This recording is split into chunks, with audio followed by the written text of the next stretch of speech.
Hey, what's up, guys? It's Flo Frazier, Hey, and it's Anya Fee. and this is the Frazier House Podcast, and this is episode 2, y'all.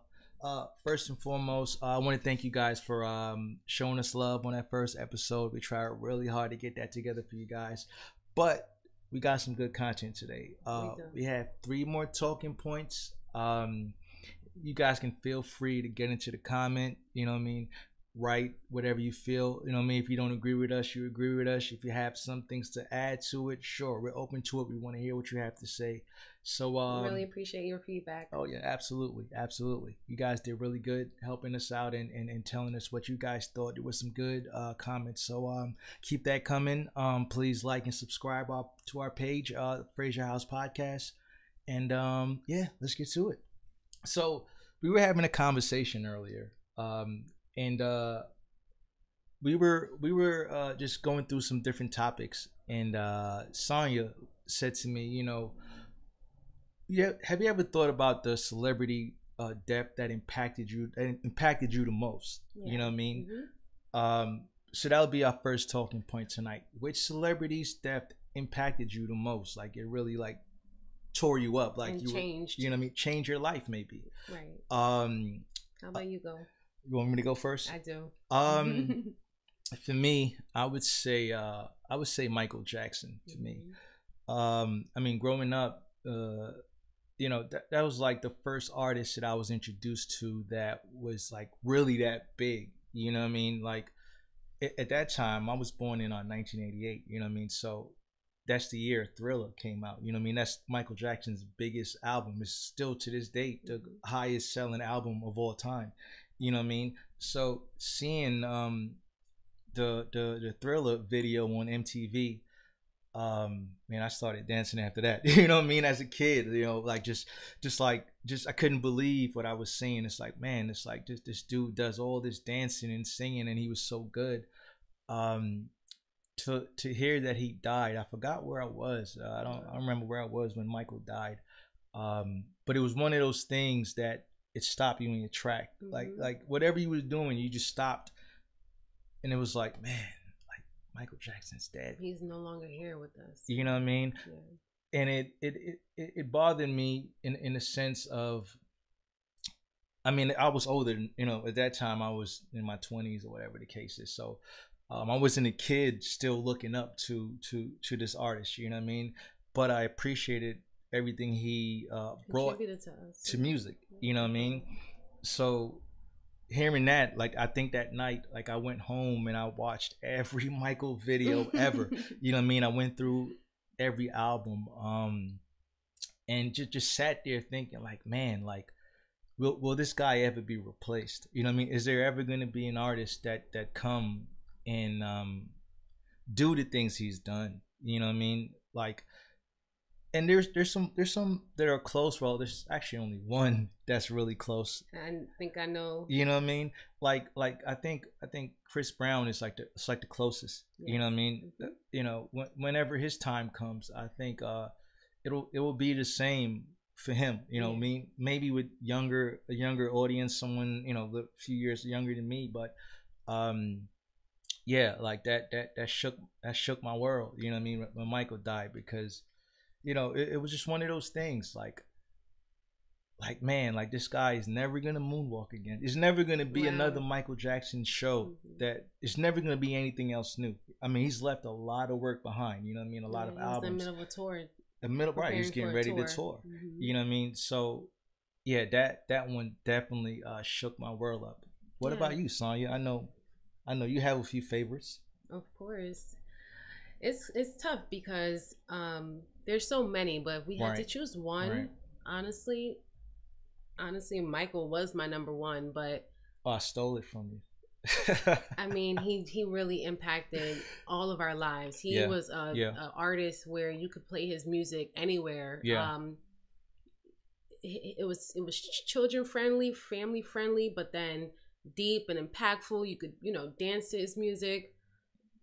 Michael will forever be a legend that will be talked about in the music world, as someone who was a humanitarian, who spoke about important, issues and our civil rights in music and made it cool. Yeah. Michael Jackson will always be, um, the king of pop. No, I mean the king. I think a little bit bigger than that. I mean, I think Yeah, the king of entertainment. I would definitely. say, you know Oh what I my mean. gosh, the triple threat: Um, music, dancing, music, dancing, singing. humanitarian. He gave a lot to charity. Hmm. He actually cared about the struggles people were going through, not just like black people. Like he cared about struggles people were going through in general. Yeah, So rest in peace, Michael. rest in But peace. that's my pick. Where's yours? Where's I yours? mean, my pick is a more recent death and passing. It's Nipsey Hussle. Yeah.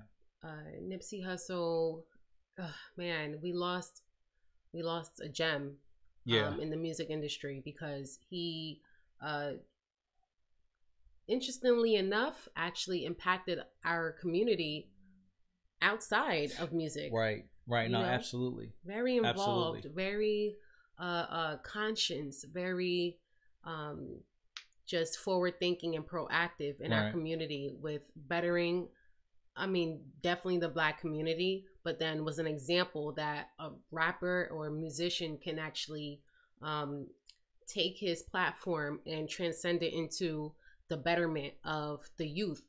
He was very much involved in starting STEM programs, which are Right. science, technology, engineering, and math programs, Right. Right. to better the experience of students, um, and improve their academics so that they can also be upstanding individuals in society. Yeah. But He, you and my fault to cut you off, but you can't forget what he's done with transcending the way artists sell music. oh, I'm not.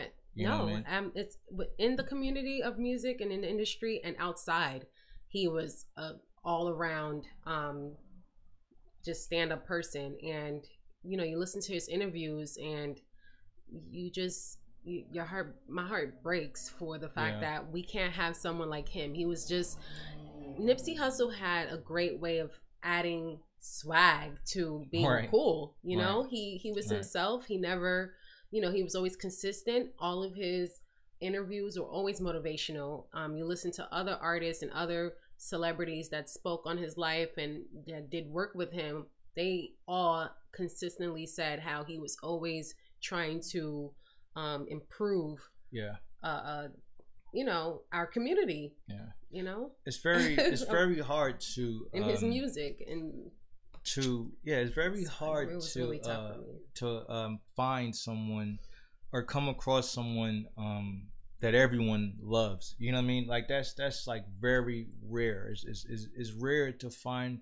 someone that you come across and everyone has something good to say about them. Right. You know what I mean? Like I remember when I was doing music, well, I'm still doing music, but when I was heavily into music, and Nipsey dropped his mixtape, Right. and he was selling it for $100. Right. You know what I mean? No one has ever done that before, Yeah. and no one would ever think of that in their wildest mind, right? Like that will never work.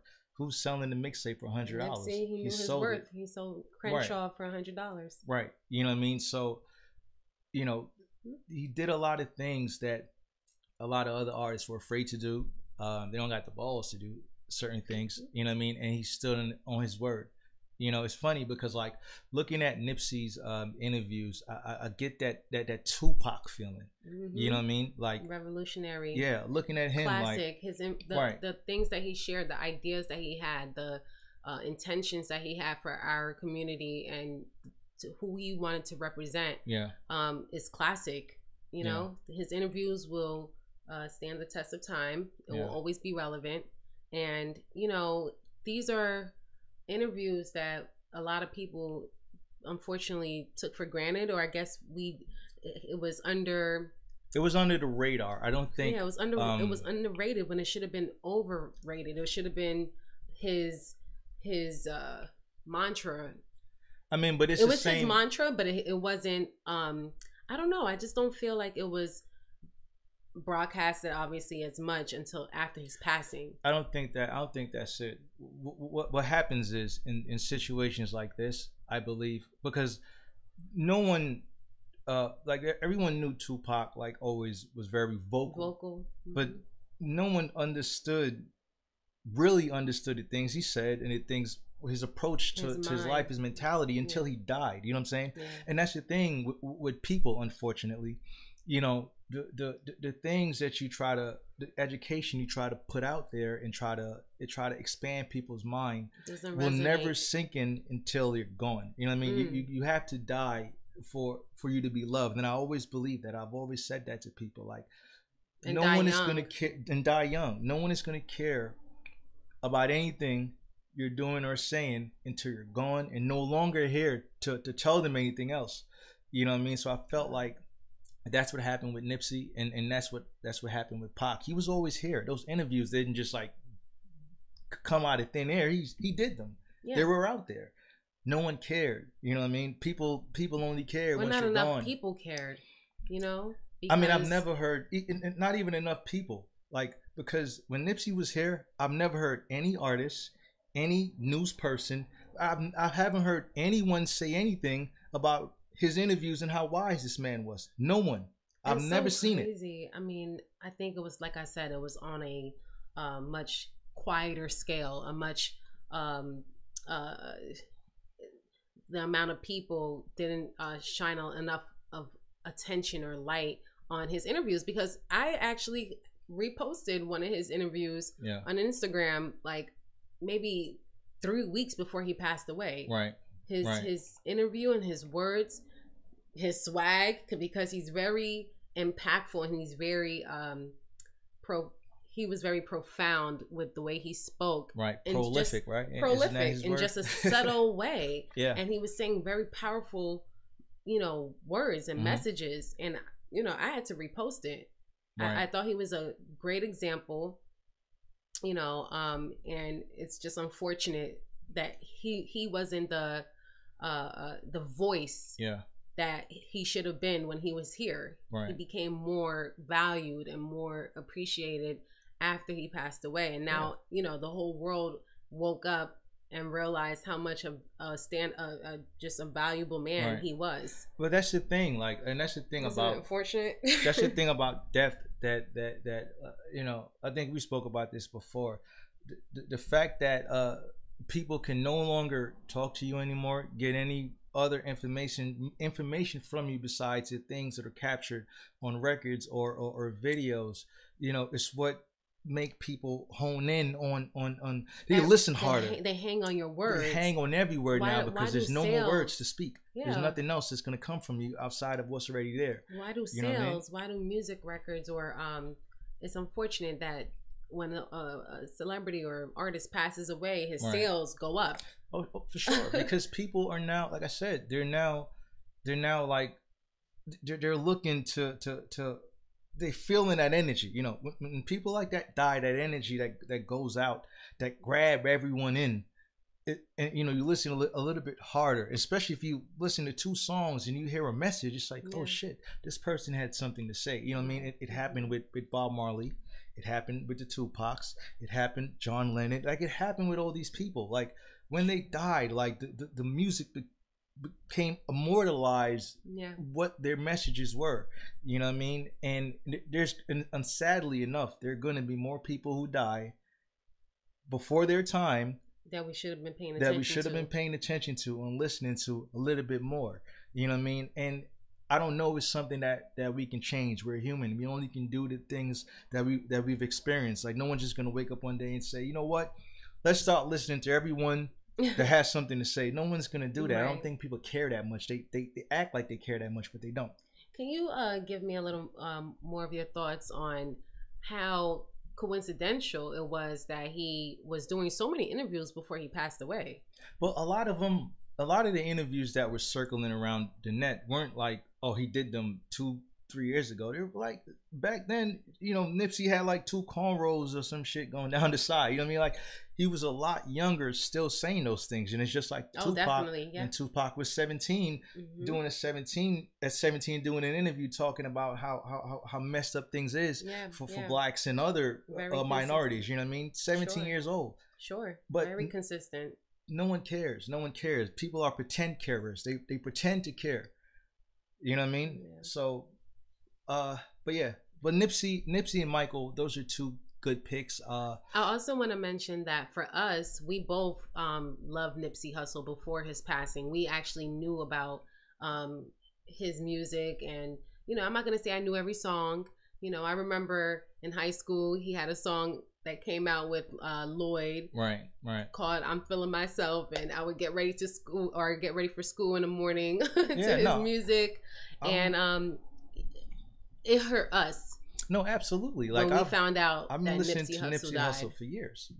I mean, a Marathon, Mailbox Money, Crenshaw. Like I have all of those projects on my iTunes, and Dat Piff when he was able to download mixtapes. You know what I mean? So, like, I've been following this guy's music for a long time, but like I said, no one cares until it's too late. Yeah. You know what I mean? Care a little bit more, people. It might change things if people cared a little bit more, maybe he wouldn't have went to that place he went that day. You know what I mean? Just care a little bit more. Yeah. Rest in peace. Rest in peace, Michael. Nipsey Hussle. Nipsey Hussle. But we got a special second talking point for you guys today. OnlyFans has been like the popular thing now. And I know a lot of couples go back and forth with, like, am I okay with this? And am I not okay with this? So the question is for you guys, are you okay with your significant other creating an OnlyFans page? And are you okay with yourself creating an OnlyFans page? You know what I mean? Like, and I'll let you start this off. Like, how do you feel about that? We brought up the question, but I didn't really think of the answer. Right. More because, I've always looked at OnlyFans as a platform that, interestingly enough, we see how other people have been able to make money from the platform. Right. And that's really what was my only interest, that it's a innovative way for people and individuals to cut out the middleman and now kind of just receive. Oh no, there's still a middleman. I mean, they have to pay OnlyFans charging. Okay, they're definitely charging, absolutely. But it's to me an innovative way of kind of being able to orchestrate and control your revenue in a way from your own material. Right. No, absolutely. And absolutely. Aside from the explicit content or the nudity that's on OnlyFans, I see a lot of people being creative and using it as a private chat room to exchange information or media or whatever. Right. And I thought that was different. But in terms of using OnlyFans as a platform to exploit yourself and you're in a relationship, I'm against that. Okay. Why? I'm against it because I feel like there should be some modesty, some privacy, some exclusive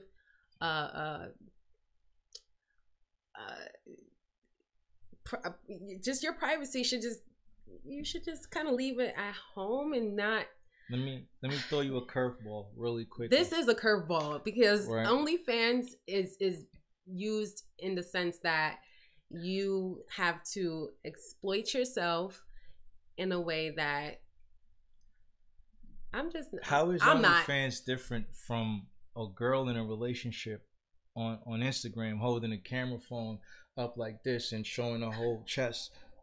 How is that different? Like, what is the difference? Like, is she not exploiting herself doing that? So you know what? Let me just make it clear. I'm actually not against OnlyFans. I don't even think I necessarily would even judge any of my friends if they, ever turned up and said they had an OnlyFans account, right? I just wouldn't be on OnlyFans because of the tone that, you have to be, what's the word I'm looking for? You have to, be nude. You don't have to. So that's the thing. Put up racy photos, and I know the people who have been creative and will just do something silly and just kind of like trick their subscribers into, signing up for their pages, and they're not really, showing anything explicit, something that really is just friendly enough or but that's to be on Instagram. That's the thing, and that's the thing where that line is very thin, right? Because now what makes what makes OnlyFans explicit, right? Because they're The explicit. nudity. It's nudity on Instagram. It isn't like the girls on Instagram aren't wearing thongs showing their pussy, right? They're not. They're wearing skinny bras showing. No. Only thing it's holding is the nipple. I haven't seen anyone on OnlyFans. I don't even know honestly what the platform looks like, but I know that there's girls that get peep shows of what to expect, or just a little, just create a little suspense or a little bit interest. But so they do that on Instagram already. They do that, but then they're not. If I'm not mistaken, OnlyFans, you can be completely nude, but you don't have to be. You don't have to be, and that's the reason why I'm actually applauding those who are using the platform to be creative, right? And just give their fans a little bit more insight on, or just a little bit more than they would offer on Instagram and get paid for it. But then I also are turning OnlyFans pages into chat rooms or an area where you can exchange information. Like I believe Masika was using her OnlyFans page to exchange stock, like market stock tips teaches people how and to market trade plays. Stocks, Absolutely. So it's interesting. I think the only reservations I have is that I wouldn't be on OnlyFans, but kudos to those Instagram models making millions of dollars. And I thought that it's a place that people can cut out the third, maybe management, who would probably take a cut from some of their material. They're able to create their own content. I don't know the logistics, but it's the same as Instagram. Okay. There's no, I don't think there's any difference besides the girls that are getting butt naked. You know what I mean?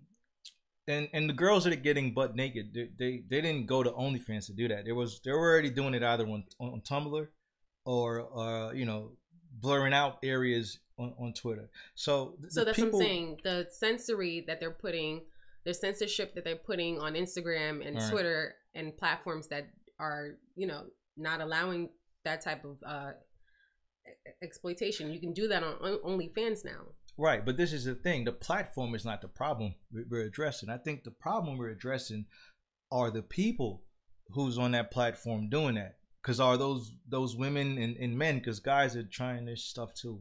Weirdos.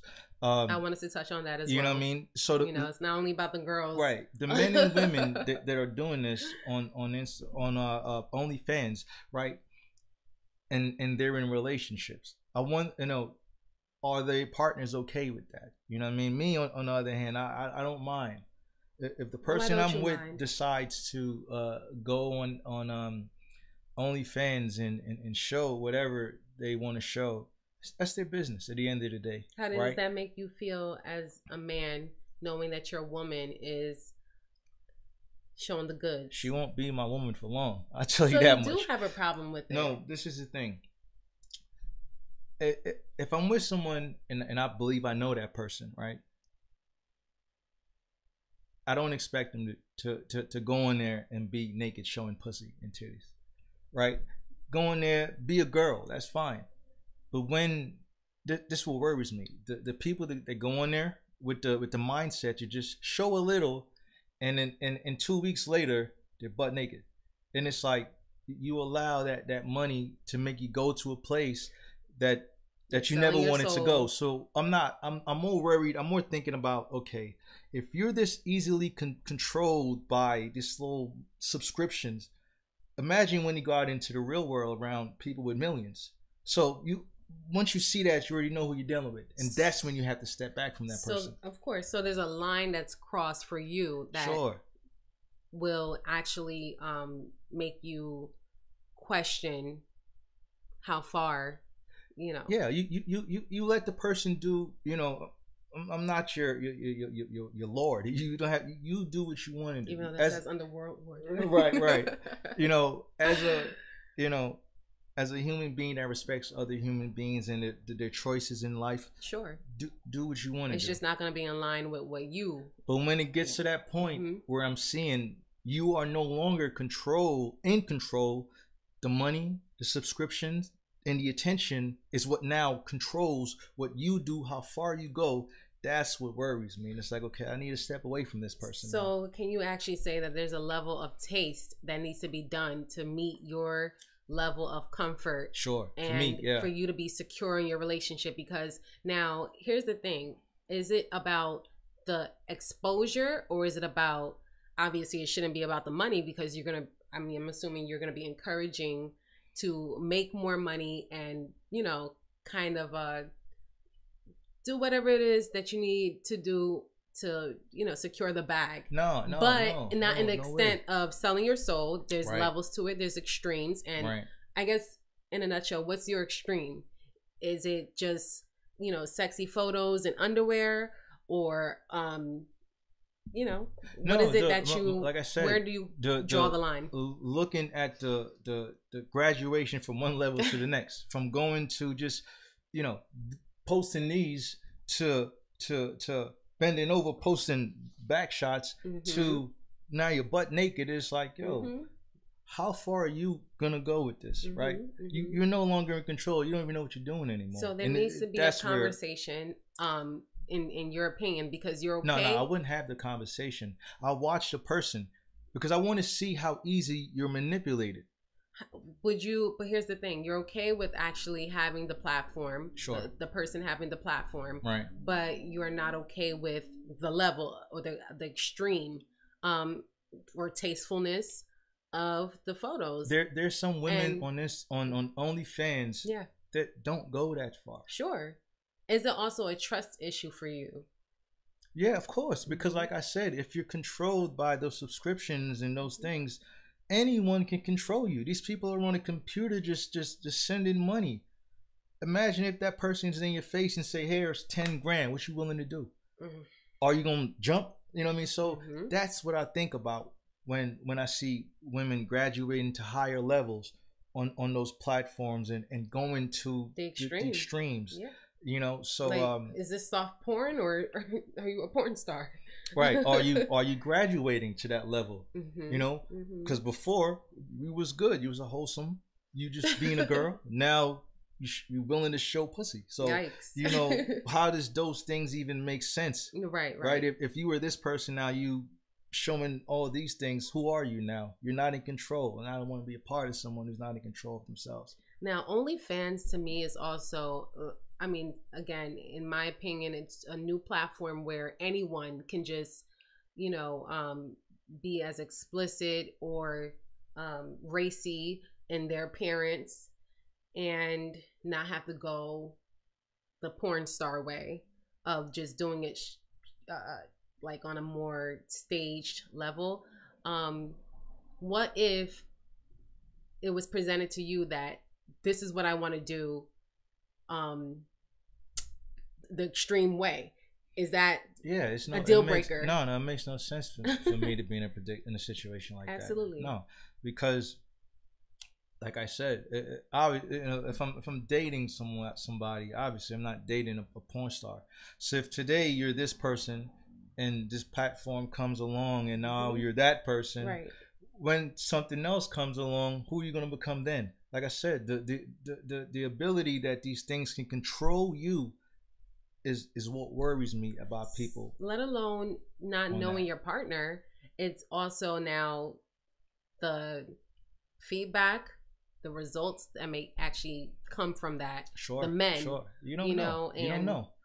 The secrecy of maintaining, you know, or keeping her subscribers locked in. What is she doing? You know, how far? Like I said, that is a lot of that is a control factor that website has on people, and you know, I'd rather just not, you know, deal with it. Just a quick note: if my significant other, because we talked about a lot about the women because they're the ones pretty much using the platform the most, but there are guys that I know who have OnlyFans in their bio, and I'm against that as well, because I feel like a man has to do more to capture and lock in his subscribers. So I'm not okay with that. I'm not okay with that. Good for them. It's a little bit honestly, like I have to actually maybe see some content to be a real judge of the material, but it sounds corny to me. No, it can be good. Like I think like if it's not used for obviously other creative ways aside from what is intended to initially, like sharing information and just creating a private chat room that the person deserves, you know, commission for, you know, or compensation for. You're sharing valuable information that you took the time to do the research. And, you know, I'm thinking automatically of, you know, sharing tips about the market. Then okay, that makes sense to me. But sexy photos for the guys, yikes. But you know, another thing that that makes me think about, that I think about as well, is like we live in a country where the bar for entertainment is set so low that people are entertained by fight videos and literally just like ignorant someone showing breasts, like, you know, like it takes nothing for some people to be entertained, and you know, I can't judge them because I don't know. You know, people have fetishes, people have all types of things, you know. We live in a consumer's environment and society as well, and some people already have accepted the fact that, look, sex sells, information sells, you know, product sells. So people are now doing whatever it takes to provide for their consumer, and sometimes it conflicts with their morals and their beliefs, but they do it anyway because there's a revenue that comes from it. Money is king, as they say. Not my king. But but you know, actually, you know what? Wait a minute.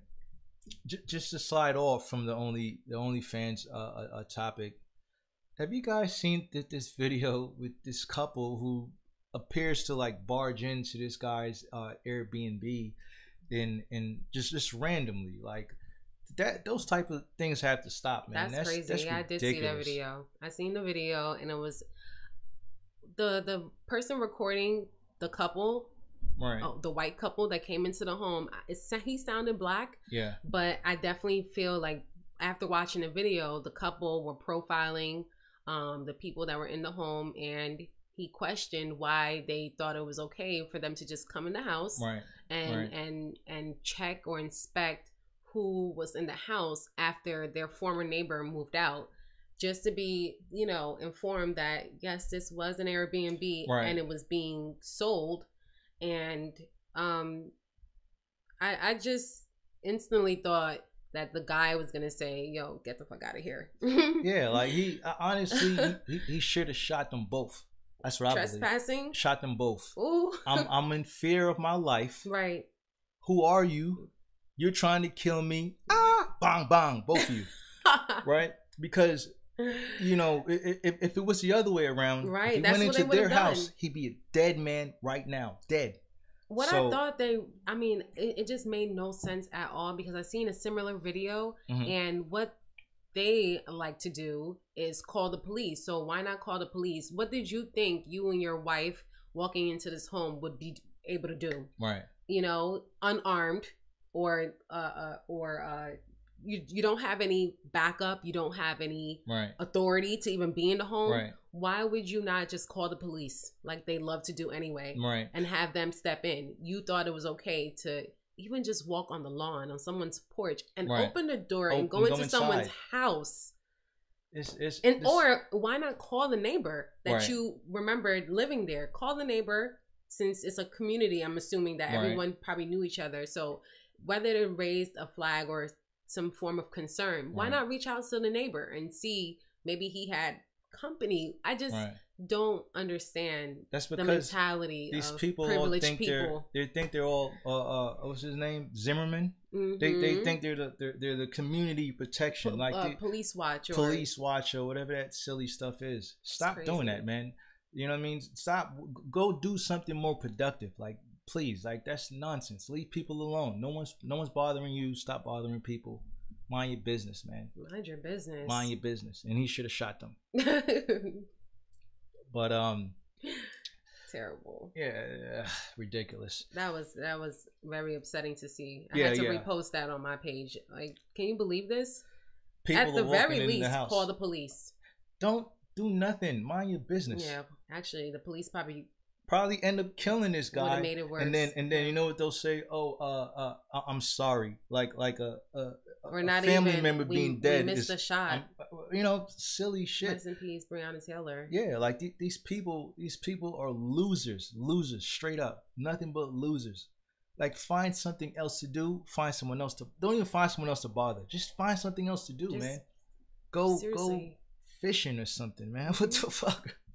You know what I mean? But yeah, just cut that out. We had one more talking point. This is the video game section. It's my section. But I'm gonna keep it short. I was on YouTube today. Okay. And I'm looking at, you know, there are a lot of trailers. What's upsetting me? I'm gonna get straight to it. I don't even want to play. What's upsetting me is that there are people out there with like the PlayStation 5 and the Xbox Series X. Okay. Already. Yes. Okay. How? And that's ridiculous. I understand you guys have your little exclusive club and all that silly stuff. And that's what I was gonna ask. Are these like the renowned gamers that? Well, some of them I don't know who the hell they are. How did you get it? Wow. You know what I mean? And I'm not hating. Okay. But don't make it seem like, oh, we want to be fair to everybody, because they always say this, right? We want to make sure everyone gets it at the same time and the right time. And then you go online and it's Tom over there, Dick over there, and Harry over here with the system. And when is it supposed to drop again? I believe Xbox, I believe, is November 10th. Don't quote me on it. Could be wrong. And PlayStation 5, November 12th. I believe those are the days. And it's a whole month in advance. And they're up there showing gameplay. I don't want to ruin this thing for me. Right. For all the money that me and other people are spending on these systems. Right, it's a spoiler alert. Stop uploading these videos and stop doing it. And PlayStation, Sony, and Microsoft, stop sending these people these things. They're posting things and exposing things that people want to be happy for. You're killing our excitement. We can't get excited about shit no more because it's always spoiled before we get it. So that's just my take on the video game segment tonight. Can you guys please like, subscribe, put some comments in there? You know what I mean? Let's talk about this, because I know the same way we feel about things, I'm sure you guys feel about it the same way. Or maybe you may have a opposite opinion, something different from what we're saying, but you know, we wouldn't know if you don't put a comment in there. So put a comment in there, let us know what you guys think. I wanted to remind everyone that in 2 more weeks, you got to do what you need to do to be available to vote. Sending your ballots or be available in person.